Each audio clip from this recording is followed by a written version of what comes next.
So I'm continuing my talk from the last time about cuts, and this video is going to be about what do you do with the senior athlete that's been in your program for 3 years, great kid, does everything asked of him or her, gets good grades, attitude is outstanding, works hard, shows up to everything, never a problem. But their skill level is such that they're not going to play. I mean, the only times they're going to play, they'll be like what I called myself as a player. They'll be a 20-20 player.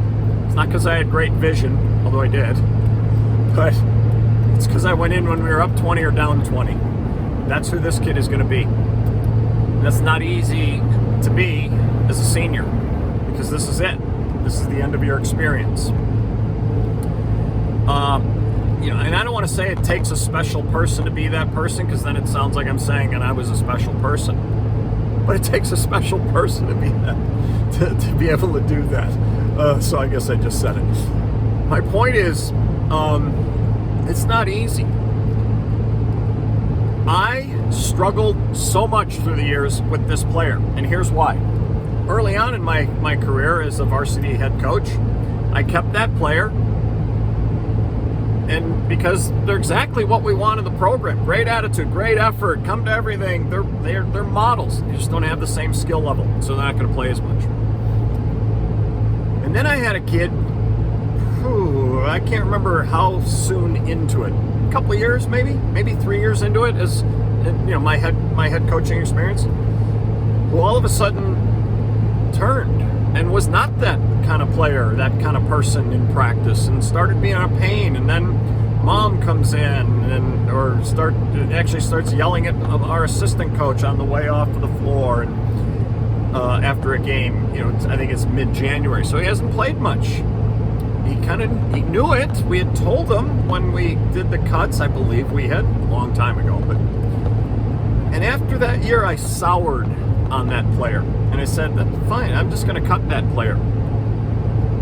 I hated that more. I did that next year, and it was like, I just cut the kind of kid that we want in our program, because potentially he might act a certain way, like I did see with the one the year before. And I said, this is wrong. This is not the right way to do this either. And so I think I got smart on the idea, and from then on, through the rest of my career, here's what I did. We keep them. And every time we did our cuts, we did our squad selection night, we didn't just point out, okay, these 3 kids or 5 kids, whatever it was, you guys come in and we're going to meet with you afterward, and then cut those kids, because then everybody knew who it was. And it's not a fun day for those kids as they're leaving and all. So we changed our focus and we bring every kid in individually after that last practice of cuts. I'd bring them all in, because it was also a great time to tell kids where they stood, where I saw them, what role I thought they might play. I might talk a little bit about minutes, that kind of thing. It's hard to say, but anyway, so we brought them all in, especially when I moved to Montana, smaller school, smaller numbers that were cut or not. But with that senior kid, great attitude, isn't going to play much, here's what we started to do. Say, okay, first of all, because he's very nervous, because he knows. And of course, I'm saying he, because I was coaching boys, but I did the same thing when I was a varsity girls coach too. So, but I'm thinking specifically of the boys that I coached here in Montana.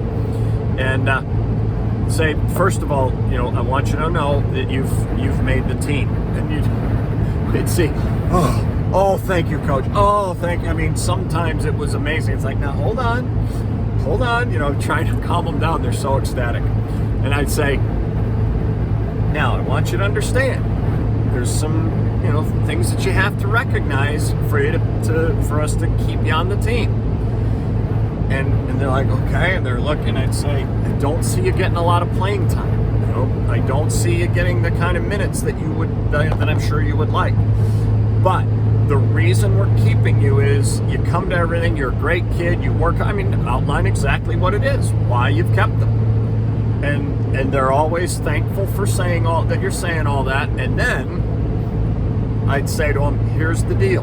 I've had this come back and bite us in the past, where players like yourself, who are really, great kids and the kind of people, you're a model for what we want in the program, but not getting much time, they start to be kind of problem players. And I said, well, at that point, you've stopped being the person that we kept. You've stopped being the person that's exemplifying those characteristics that we're saying this is what we want on our team. And so if I see that happening, we're going to have a talk at that point. And if it continues, then I will be letting you go. And they'd be nodding their head, okay. And I'd say, I understand. This is something that you'll want to think about. So go home, talk to your parents about it, think about it. If you think you can handle that, we'd love to have you be a part of this program. Looking forward to having you be in it and come back on whatever the next practice day is. And I'd say, if you don't think you can handle that, I totally understand it. Thank you for coming out. Thank you for being part of the program, kind of thing, and I wish you the best of luck in whatever you do.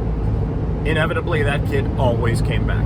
And that kid, I don't ever recall having another problem with any of those kids. And I did everything I could to get them minutes when I could. Some years it was a lot easier because we were either really good or not. So the games, there was a bigger spread than others.